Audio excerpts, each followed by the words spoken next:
Welcome to another week. Today is Monday the 4th. Just a little reminder for you guys, we'll be offering parking lot workouts, so make sure you guys schedule up to get those in if you're interested. Those will be on Monday, Wednesdays, and Fridays accordingly. So today you got 5 rounds. We have a 2-meter run, 10 double dumbbell snatches, and 20 box jumps with a 1-minute rest between each one of these rounds. So the way this is going to work is you guys will go out for your 2-meter run, you come inside, your 10 dumbbell snatches, double dumbbell snatches are at 35 and 25. You should be able to shoot for those unbroken. You really shouldn't be breaking those up. And then followed by 20 box jumps. Obviously cycle time is going to vary from person to person on the box jump, but we're looking for you guys to be somewhere around under that 4-minute time frame for each one of these rounds, not including the rest. So let's say I finish at 3:39, I'll start my second round at 4:39 and continue that all the way through. The overall goal for this workout is going to be sub 24 minutes. Definitely some of the fast sounds will probably be sub 20 minutes, and that'll include the rest in there. And that's our Monday workout.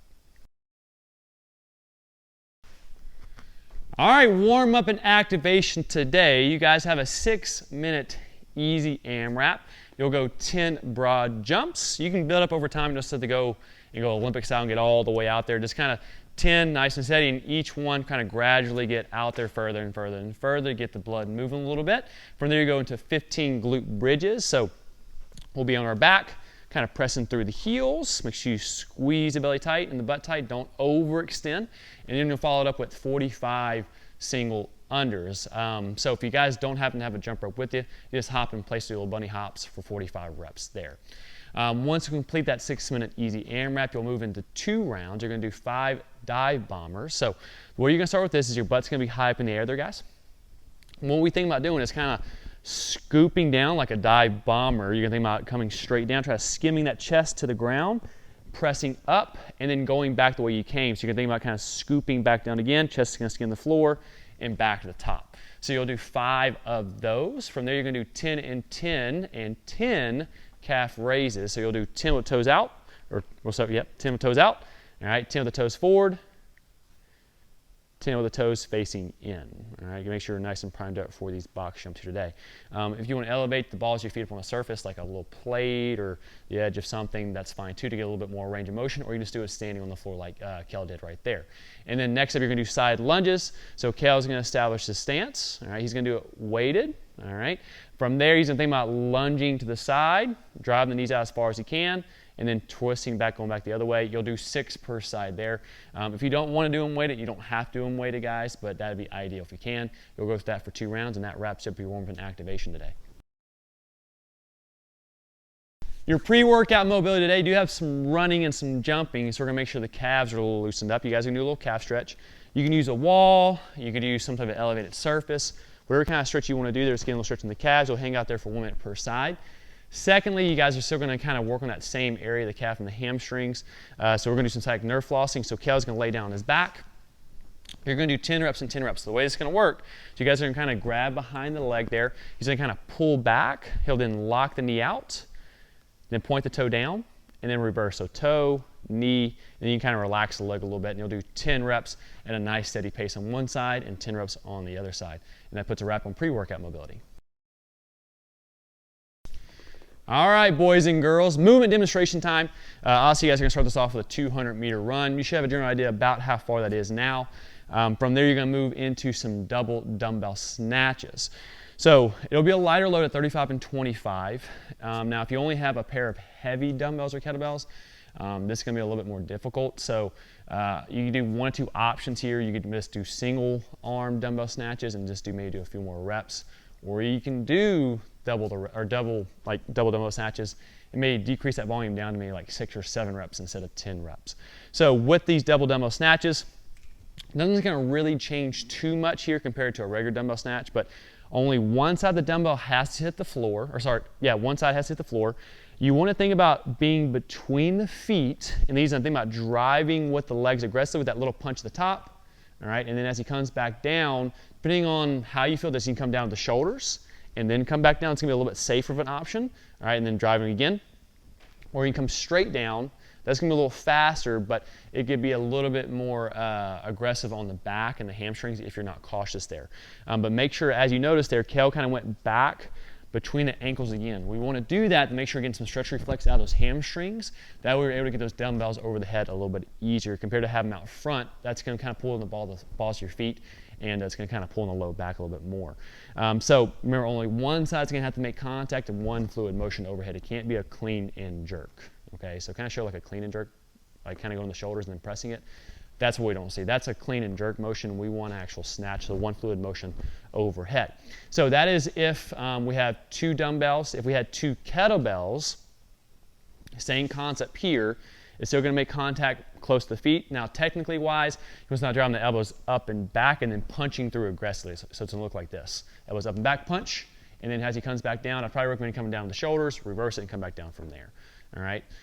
So the kettlebells are going to be a little bit more technical, guys, but the biggest thing is elbows up and back and then punching aggressively through the middle. If he's slow through the middle, he'll kind of have that slapping motion happen, and that's what we don't want to see. Okay, so we got to be fast through there. Now, if we only have 1 kettlebell or 1 dumbbell, depending on what your weight is, could vary from person to person. So what I'd recommend if we only have 1 dumbbell or 1 kettlebell is you guys can just do a single arm snatch. That's fine. And what I recommend is maybe do an 8 per side. So let's say Kelska only has 1 kettlebell with him. He's not being aggressive through here. Okay, he can do all 8 and then all 8. Doesn't matter, or you can alternate. It's really his call. That way, you're still getting a little bit of extra work in with a little bit more weight. With a little bit more volume with a lighter weight compared to having more volume with heavier weight. So that'd be your options there. From there, you have box jumps. Now, if you don't have anything to jump on, not a big deal. You guys have 1 or 2 options, which we've kind of been throwing out there, is you guys can do either A, broad jump, or B, lateral hops. So if we're going to do the broad jump option, like I said, I'd probably recommend somewhere about 5 feet for the guys, 4 feet for the girls, give or take a little bit. You guys can adjust that distance. But we're looking to kind of get that same explosive movement like a box jump where we're trying to really get out there. So let's say Kale's going to use a 4-foot section, so he's going to think about here, jumping aggressively, getting over that line, turning, and then coming back and do the same thing. That would be able the same time domain as a regular box jump anyways. Roughly, I would still do 10 reps there. If not, you guys can do lateral hops instead. So we'll go there and back, all right? So I would do 20 reps, so it'd be 1, 2, 3, 4, 5, 6, 7, 8, 9, 10 for 20 reps total. Or sorry, 40 reps total is what I'd recommend because you got 20 box jumps, so doubling the amount for those. That way we can still kind of stay in that same time domain roughly. And that's our movement demonstration. Extra credit in post-workout mobility today. You guys have 3 sets. You have 10 hammer curl to presses with a 3-second lower. So the way it's going to look here is you guys will curl it up, press it with a 3-second lower. 1, 2, and 3, and then back down. That would be 1. Okay, one more time. 1, 2, 3, so on and so forth. So it'd be a nice little shoulder burn. If we have kettlebells and not dumbbells, you're going to need to have the palms facing forward and curl, and then do a slight rotation to press it and then come back down from there. Now, if we only have 1 dumbbell or 1 kettlebell, not a big deal. You guys just do 1 side for 10 reps and then 1 side for 10 reps. Or if you need to vary the volume down where you have to do less reps, you guys the weight's a little too heavy for you, that's all perfectly fine. From there, you'll move into a single leg hamstring curl. So what we're going to think about doing here is use a chair, use a bench, use a box, whatever you got, is that heel needs to be on top of the bench, not on the side of the bench. We want it on top. From there, his legs are about 90 degrees. He's going to bridge up, squeeze his glutes and hamstring, and come back down. As soon as the butt hits, he's coming back up again.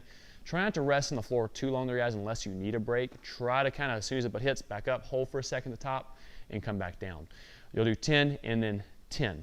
Once we get done with that extra credit, our post-workout mobility, you guys are going to do thread the needle. So we'll lay down on the belly. Arms going to kind of shoot underneath, right, like so. He's going to keep his shoulders square.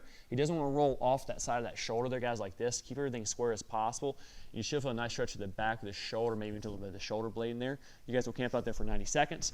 Then you're going to do 20 cat-cows. So you're going to all 4. So let's go from flexion to extension. So remember, as we do this, you're going to think about tucking the chin in, really round that back as much as you can, and then as he comes back and extend, throw that head up tall. You'll do 20 reps there. And then lastly, you're going to do a pancake stretch. So feet out as wide as possible. And just fall forward there, guys. You'll camp out there for 90 seconds. If you got a little partner, you give him a little pressure up there. You got a little weight or something you put on your back, that's fine too. And just make sure you control the breathing there, and that puts a wrap on your Monday's workout.